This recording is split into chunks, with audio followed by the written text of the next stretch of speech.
guys, and welcome back to my channel. So this week I am doing another installment of Sermons by Teens for Teens, but this week we are covering materialism.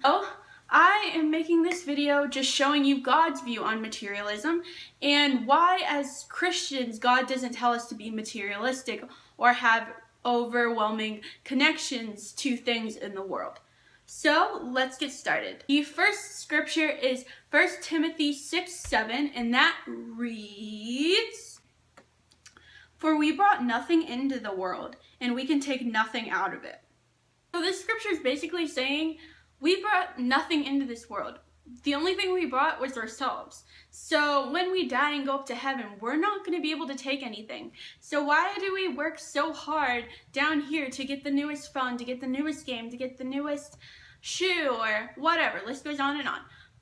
But we can't bring it to heaven. So we shouldn't be striving towards things that are in the world and striving towards getting everything and collecting every pair of shoes or collecting every cell phone or, always making sure you have the newest of everything. We should be more worried about our relationship with God and things that matter up there, because the only thing we can take is ourselves to heaven, not a new car we bought or a house or, a new pair of Jordans or whatnot. The second scripture is Proverbs 11:4, and that reads, "Wealth is worthless in the day of wrath, but righteousness delivers from death." So this scripture is basically just saying that at the end of the day, money is worth nothing. Riches are worth nothing, and it will not protect you from judgment. It won't help you. It will probably most likely hurt you. If you've ever heard of the metaphor of scripture, it is easier for a camel to go through a needle than a rich man to get into the kingdom of heaven.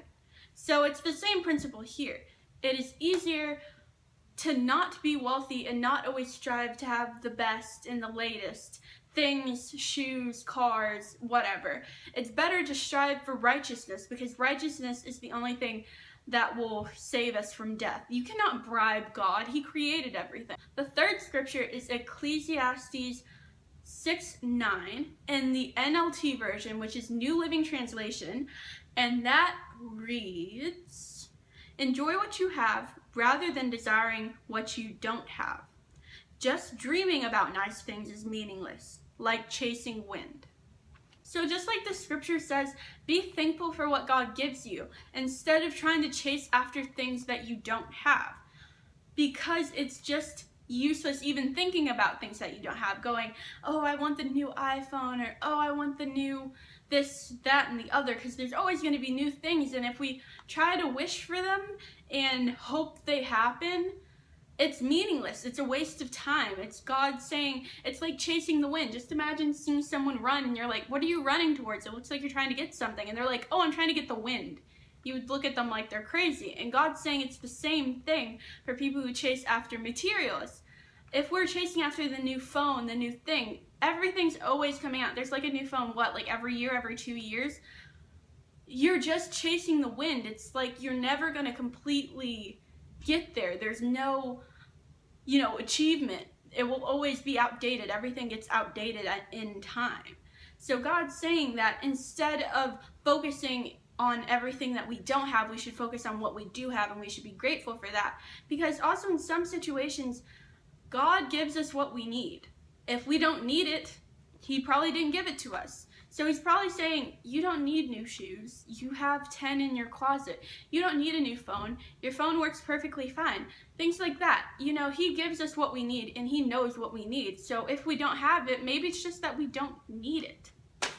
And the last scripture is Matthew 6:19 through 20, and that's in the NIV version, which is the standard version for most of these. "Do not store up for yourselves treasures on earth, where moths and vermin destroy, and where thieves break in and steal. But store up for yourselves treasures in heaven, where moths and vermin do not destroy, and where thieves do not break in and steal."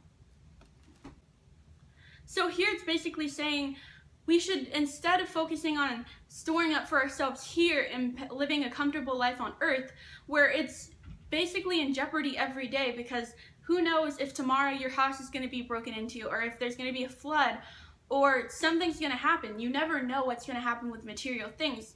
Things break, things go missing, things get stolen. List goes on and on. So it's such an unstable life when you set your mindset and you set your whole world around materials, because once they're gone, then you have nothing. But if we work on storing up in heaven and working on salvation and our relationship with God and loving other people, no one can steal that. No one's going to steal that from you. No one can steal your salvation from you. You know, it's not going to be eaten by a moth or anything. You know, where clothing gets holes in it, you know, shoes wear down, things like that. But in heaven, it's eternity. You know, we should work for eternity instead of work for something that gets outdated, old, or breaks. So thank you guys for watching this week's video on materialism. I hope you enjoyed it. Like, subscribe, do whatever you do, and I will see you on Wednesday. Goodbye. Bye. That didn't work.